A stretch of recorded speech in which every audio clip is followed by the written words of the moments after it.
ಸುಪ್ರಸಿದ್ಧ ದೇವಸ್ಥಾನಗಳ ಬಗ್ಗೆ ಪ್ರಚುರಪಡಿಸುವಂಥ ಕಾರ್ಯಕ್ರಮವೇ ದೈವದೇವರು. ಕಾರ್ಯಕ್ರಮಕ್ಕೆ ಸ್ವಾಗತ. ನಾನು ಭಾರತಿ ಟೀಕೆ. ವೀಕ್ಷಕರೇ, ಇವತ್ತು ನಾವು ಉಡುಪಿ ಜಿಲ್ಲೆ ಎರ್ಮಾಲು ಶ್ರೀ ಜನಾರ್ದನ ಸ್ವಾಮಿ ದೇವಸ್ಥಾನದ ಸನ್ನಿಧಾನದಲ್ಲಿದ್ದೇವೆ. ಕೇಶವಂ ಸತ್ಯಭಾಮಾಧವಂ ಮಾಧವಂ ಶ್ರೀಧರಂ ರಾಧಿಕಾ ರಾಧಿಕಂ ಇಂದಿರಾ ಮಂದಿರಂ ಚೇತಸಾ ಸುಂದರಂ ದೇವಕೀ ನಂದನಂ ನಂದಜಂ ಸಂದಧಿ.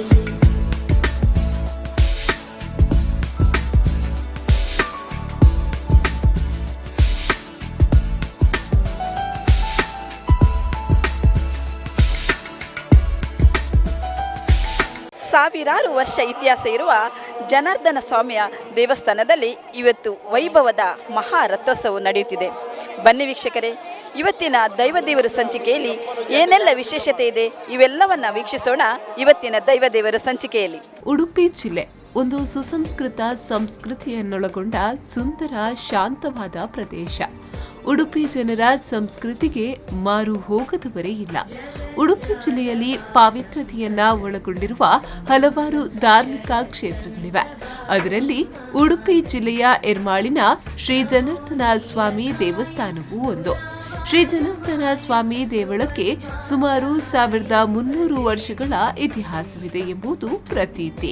ಈ ಕ್ಷೇತ್ರವು ದಿನಂಪ್ರತಿ ಸಾವಿರಾರು ಭಕ್ತರಿಂದ ಪೂಜಿಸಲ್ಪಡುವ ಸುಂದರ ದೇವಾಲಯ.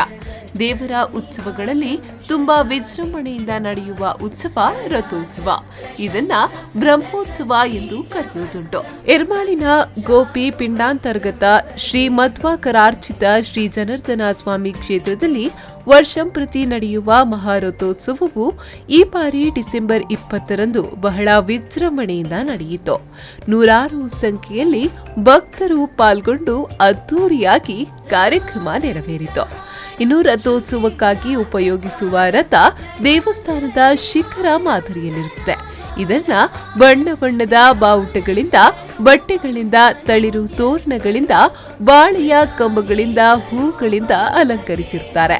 ಇದರಲ್ಲಿ ಉತ್ಸವ ವಿಗ್ರಹವನ್ನ ಕೂಡಿಸುವುದಕ್ಕೆ ರಥಾರೋಹಣವೆಂದು ಹೆಸರು.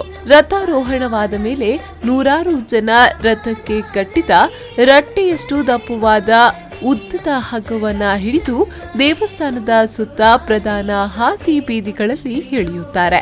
ರಥವನ್ನ ದೇವಾಲಯದ ಮಾದರಿಯಲ್ಲಿಯೇ ಕಟ್ಟಿ ಅಲಂಕರಿಸಿರುವುದರಿಂದ ದೇವರ ಮೆರವಣಿಗೆ ಬೀದಿಯಲ್ಲಿ ಹೊರಟರೆ ದೇವರೇ ಮನೆ ಮನೆಯ ಬಾಗಿಲಿಗೆ ಬಂದಂತಾಗುತ್ತದೆ. ತಮ್ಮ ಮನೆಯ ಮುಂದೆ ಮೆರವಣಿಗೆ ಸಾಗಿದಾಗ ಅನೇಕರು ದೇವರಿಗೆ ಹಣ್ಣುಕಾಯಿ, ಹೂವು, ತಾಂಬೂಲವನ್ನ ಸಮರ್ಪಿಸಿ ದೇವರಿಗೆ ಮಂಗಳಾರತಿ ಮಾಡುತ್ತಾರೆ. ಆದುದರಿಂದಲೇ ಈ ದೇವಳ ಮಹಾನ್ ಪ್ರಖ್ಯಾತಿಯನ್ನ ಪಡೆದಿದೆ.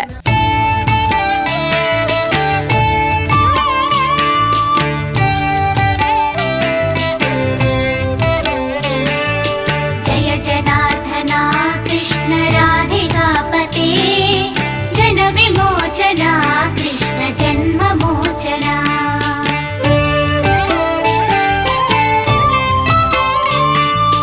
ಜಯ ಜನಾರ್ದನ ಕೃಷ್ಣ ರಾಧಿಕಾಪತೆ ಜನ ವಿಮೋಚನ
ವಿರಾಮ.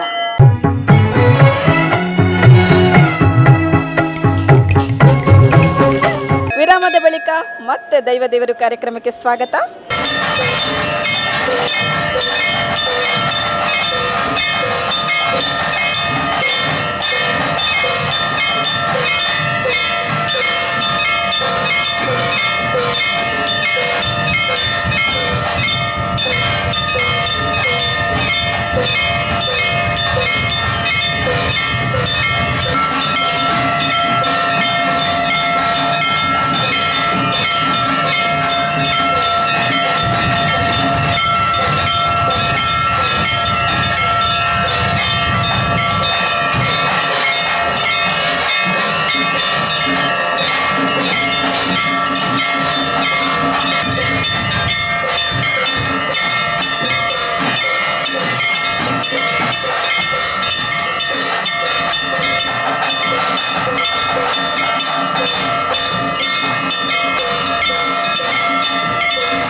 ರಾಮಕೃಷ್ಣರಾವ್ ಎರ್ಮಾಳು.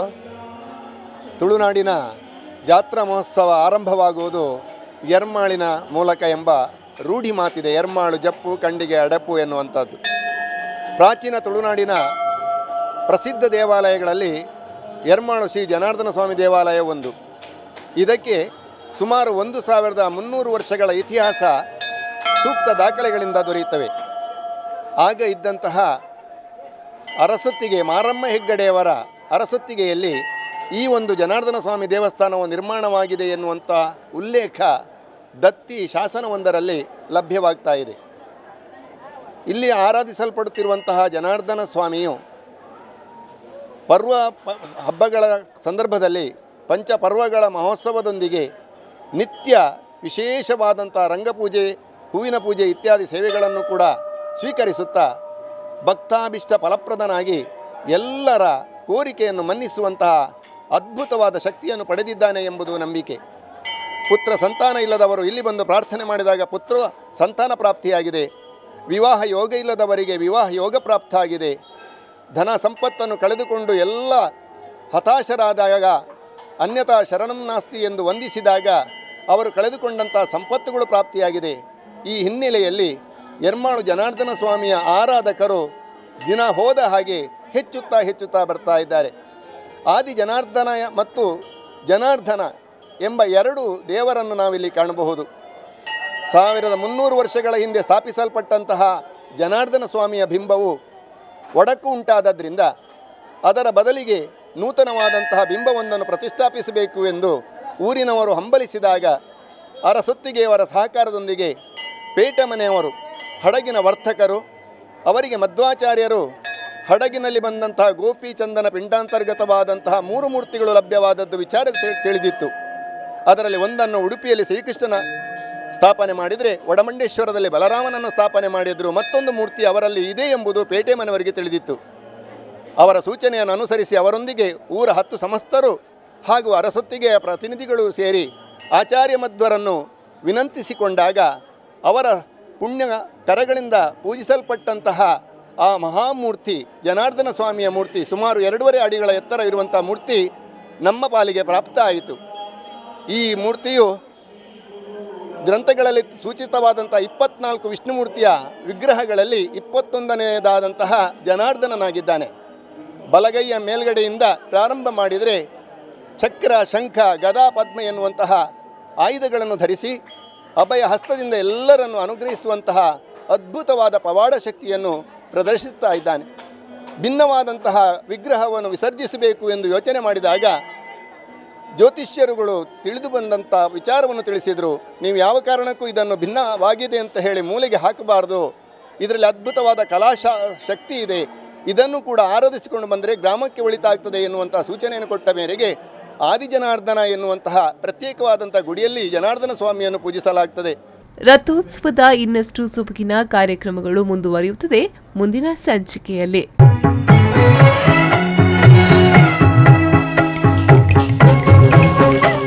ಸಾವಿರಾರು ವರ್ಷ ಇತಿಹಾಸ ಇರುವ ಶ್ರೀ ಜನಾರ್ದನ ಸ್ವಾಮಿಯ ದೇವಸ್ಥಾನದಲ್ಲಿ ಇವತ್ತು ವೈಭವದ ರಥೋತ್ಸವ ನಡೆಯುತ್ತಿದೆ. ಶ್ರೀ ಜನಾರ್ದನ ದೇವಸ್ಥಾನದಲ್ಲಿ ವರ್ಷಪ್ರತಿ ನಡೆಯುವಂತಹ ವೈಭವವೇ ಮಹಾರಥೋತ್ಸವ. ಮಹಾಮಹೋತ್ಸವದ ದಿನ ದೇವಳವನ್ನ ಅತ್ಯಂತ ವೈಭವದಿಂದ ಅಲಂಕರಿಸಲಾಗುತ್ತದೆ. ವಾರ್ಷಿಕ ಮಹೋತ್ಸವದ ಪರ್ವಕಾಲವಾದ ಧ್ವಜಾರೋಹಣದಿಂದ ಪ್ರಾರಂಭವಾಗಿ ಸಂಪ್ರೋಕ್ಷಣೆ ಪರ್ಯಂತ ಪ್ರತಿದಿನ ವಿಶೇಷ ಕಾರ್ಯಕ್ರಮಗಳನ್ನು ನಡೆಸಲಾಯಿತು. ಇನ್ನು ವಿಶೇಷ ಪೂಜೆಗಳು, ಅಲಂಕಾರಗಳು, ವಿಶೇಷ ಬಾಲಕ ಸೇವೆಗಳು, ಸುಡುಮದ್ದು, ವಿದ್ಯುತ್ ದೀಪ ಅಲಂಕಾರಗಳು ಭಕ್ತರ ಕಣ್ಮನ ಸೆಳೆಯಿತು. ಬೇಡಿದ ಭಕ್ತರ ಸಕಲ ಇಷ್ಟಾರ್ಥಗಳನ್ನ ಸಿದ್ಧಿಸುವ ದೇವರ ಸನ್ನಿಧಿ ಅದು ಶ್ರೀ ಜನಾರ್ದನ ಸ್ವಾಮಿ ದೇವಳ ಸನ್ನಿಧಿ. ಯಾವುದೇ ಕೌಟುಂಬಿಕ ಸಮಸ್ಯೆಗಳು ಬರಲಿ, ಭಕ್ತರು ಬೇಡುವ ಏಕೈಕ ದೇವರೆಂದರೆ ಅದು ಶ್ರೀ ಜನಾರ್ದನ ಸ್ವಾಮಿ. ಭಕ್ತರ ಸಂಕಷ್ಟಗಳಿಗೆ ನೇರ ಪರಿಹಾರ ಅದು ಜನಾರ್ದನ ಸ್ವಾಮಿಯ ದರ್ಶನ. ಶ್ರೀ ಜನಾರ್ದನ ಸ್ವಾಮಿಯ ದರ್ಶನ ಭಾಗ್ಯ ಅದು ಪೂರ್ವ ಜನ್ಮದ ಪುಣ್ಯ. ಅಯ್ಯ ನನಗೆ ಕಷ್ಟ ಎಂದು ದೇವರಲ್ಲಿ ಭಕ್ತಿಯಿಂದ ಪ್ರಾರ್ಥಿಸಿಕೊಂಡರೆ ಸಾಕು, ಕ್ಷಣಾರ್ಥದಲ್ಲಿ ಭಕ್ತರ ಸಂಕಷ್ಟಗಳು ದೂರವಾಗಿ ಬಿಡುತ್ತದೆ. ಜನಾರ್ದನ ಸ್ವಾಮಿಯ ದಿವ್ಯ ಕ್ಷೇತ್ರದಲ್ಲಿ ನಡೆದ ಮಹೋತ್ಸವದ ದಿನ ದೇವಳದಲ್ಲಿ ವಿಶೇಷ ಪೂಜೆಗಳು, ಸಾಂಪ್ರದಾಯಿಕ ವಿಧಿವಿಧಾನಗಳ ವಿಶೇಷ ಪೂಜಾದಿ ಕಾರ್ಯಗಳು ಸಾವಿರಾರು ಭಕ್ತ ಸಮೂಹದೊಂದಿಗೆ ಅದ್ದೂರಿಯಾಗಿ ನಡೆಯಿತು. ಗರ್ಭಗುಡಿಯಲ್ಲಿರುವಂತಹ ಶ್ರೀ ಜನಾರ್ದನನು ಜಗದ್ಗುರು ಮಧ್ವಾಚಾರ್ಯರ ಕರಾರ್ಚಿತವಾದಂತಹ ಅದ್ಭುತವಾದಂತಹ ಚೈತನ್ಯ ಶಕ್ತಿಯನ್ನು ತಾನು ಪಡೆದುಕೊಂಡು ಸಾವಿರಾರು ಭಕ್ತರ ಮನಾಭಿಷ್ಟವನ್ನು ಈಡೇರಿಸುತ್ತಾ ಈ ಎರ್ಮಾಳಿಗೆ ದೊಡ್ಡದಾದಂತಹ ಕೊಡುಗೆಯನ್ನು ನೀಡುತ್ತಾ ಬಂದಿದ್ದಾರೆ. ಇವರನ್ನು ನಂಬಿಕೊಂಡು ಬಂದಂತಹ ಒಂದು ಸಮುದಾಯವೇ ಇಲ್ಲಿದೆ. ಯಾವುದನ್ನು ಯಾಚಿಸಬೇಕಾಗಿಲ್ಲ, ನಾವೇ ಕೊಡುತ್ತೇವೆ ಎಂದು ಮುಂದೆ ಬರುವಂತಹ ಅನೇಕ ದಾನಿಗಳು ನಮ್ಮೊಂದಿಗಿದ್ದಾರೆ. ವೃಶ್ಚಿಕ ಸಂಕ್ರಮಣದಿಂದ ಧನು ಸಂಕ್ರಮಣದವರೆಗೆ, ಧನು ಸಂಕ್ರಮಣದ ದಿವಸ ಜಾತ್ರಾ ಆರಂಭವಾಗ್ತದೆ ಧ್ವಜಾರೋಹಣದೊಂದಿಗೆ. ಆ ಬಳಿಕ ನಿರಂತರವಾಗಿ ಬಲಿಸೇವೆ, ಆಯನ ಬಲಿ ವಿಶೇಷವಾಗಿ ಮುಂಜಾನೆ 4 ಗಂಟೆಗೆ ಆರಂಭವಾಗಿ ಜನರ ಚಿತ್ತಾಕರ್ಷಕವಾಗಿ ಮೂಡಿಬರ್ತದೆ. ತದನಂತರ ಕೆರೆದೀಪ, ತದನಂತರ ಮೂಡು ಸವಾರಿ, 3ನೆಯ ದಿವಸ ತೆಂಕು ಸವಾರಿ, 4ನೇ ದಿವಸ ಬಡಗು ಸವಾರಿ, 5ನೆಯ ದಿವಸ ಇವತ್ತು ಜಾತ್ರಾ ಮಹೋತ್ಸವ ನಡೀತಾ ಇದೆ. ರಾತ್ರಿ ಜಾತ್ರೆಯು ಬಹಳ ಜನ ಅಪಾರವಾಗಿ ಸೇರ್ತಾ ಇದ್ದಾರೆ. ನಾಳೆ ಧ್ವಜ ಅವರೋಹಣ ಆಗಲಿಕ್ಕಿದೆ.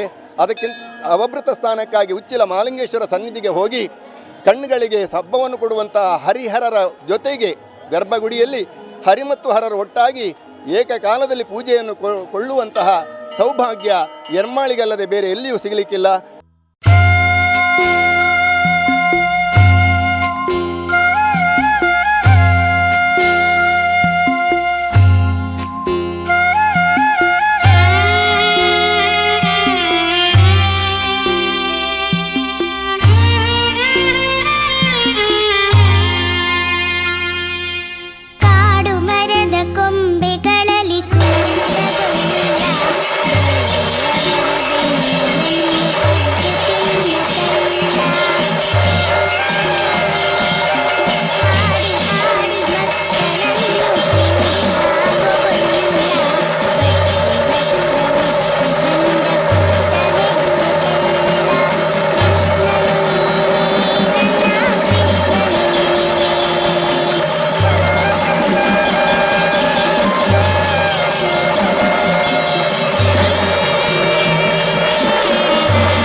ಕಾಯಂಗಳ ಕಳೆದು 84 ಲಕ್ಷ ಜೀವರಾಶಿಯನ್ನು ದಾಟಿ ಬಂದ ಈ ಶರೀರ. ಯೇಸು ಕಾಯಂಗಳ ಕಳೆದು 84 ಲಕ್ಷ ಜೀವರಾಶಿಯನ್ನು ದಾಟಿ ಬಂದ ಈ ಶರೀರ. ತಾನಲ್ಲ ತನ್ನದಲ್ಲ, ತಾನಲ್ಲ ತನ್ನದಲ್ಲ, ಆಸೆ ಥರವಲ್ಲ, ಮುಂದೆ ಬಾಹೋದಲ್ಲ ದಾಸನಾಗು ವಿಶೇಷನಾಗು ದಾಸನಾಗು ವಿಶೇಷನಾಗು ದಾಸನಾಗು ವಿಶೇಷನಾಗು ದಾಸನಾಗು ವಿಶೇಷನಾಗು.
ಆಶಾ ಕ್ಲೇಶ ದೋಷವೆಂಬ ಅಬ್ಧಿಯೋಳು ಮುಳುಗಿ ಯಮನ ಪಾಶಕ್ಕೊಳಗಾಗದೆ ನಿರ್ದೋಷಿಯಾಗೋ ಸಂತೋಷಿಯಾಗೋ. ದೈವದೇವರು ಕಾರ್ಯಕ್ರಮದಲ್ಲಿ ಈಗ ಒಂದು ಪುಟ್ಟ ವಿರಾಮ. ವಿರಾಮದ ಬಳಿಕ ಮತ್ತೆ ದೈವದೇವರು ಕಾರ್ಯಕ್ರಮಕ್ಕೆ ಸ್ವಾಗತ.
ಹಿಮಗಿರಿದರೇ ಹೇಮಲತೆ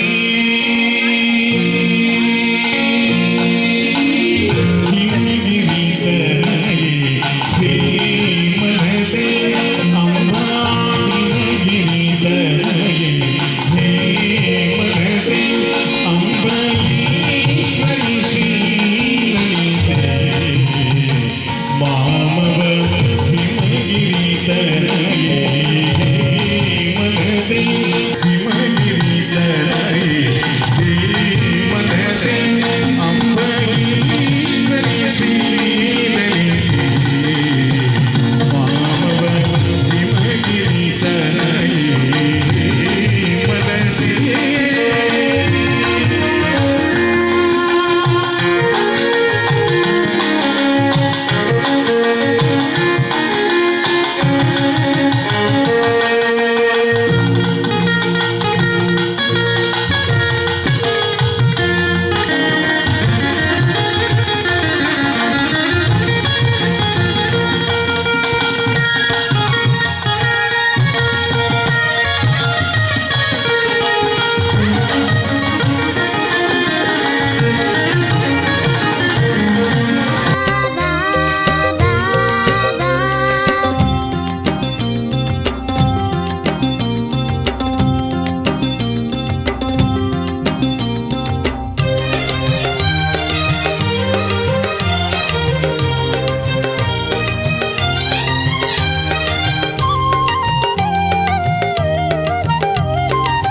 ಕೃಷ್ಣ ನೀನು ಬಂದಾಗ ರಾಧೆಯನ್ನು ಕಂಡಾಗ ಗೋಪಿಕೆರು ನಮ್ಮನ್ನು ಮೋಹಿಸು ನೀನು.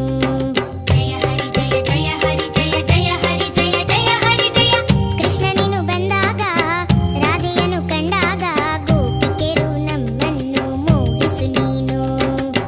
ಇಲ್ಲಿರುವ ಕಾಡುಗಳು ನಿನ್ನ ನೋಡಿ ಕುಣಿವುದಯ್ಯ. ಇಲ್ಲಿರುವ ಕಾಡುಗಳು ನಿನ್ನ ನೋಡಿ ಕುಣಿವುದಯ್ಯ. ಕಾಡಿನಲ್ಲಿ ಹೂವುಗಳು ಹಾಡುವುದಯ್ಯ. ವಯಸ್ಸಿನ ಸೊಗಸೇ ಚೆಲುವಲಿ ಚೆಲುವೆ. ವಯಸ್ಸಿನ ಸೊಗಸೇ ಚೆಲುವಲಿ ಚೆಲುವೆ. ಬಳೆಗಳು ಈ ಮಾತೆರೆಗಳ ನಮಸ್ಕಾರ.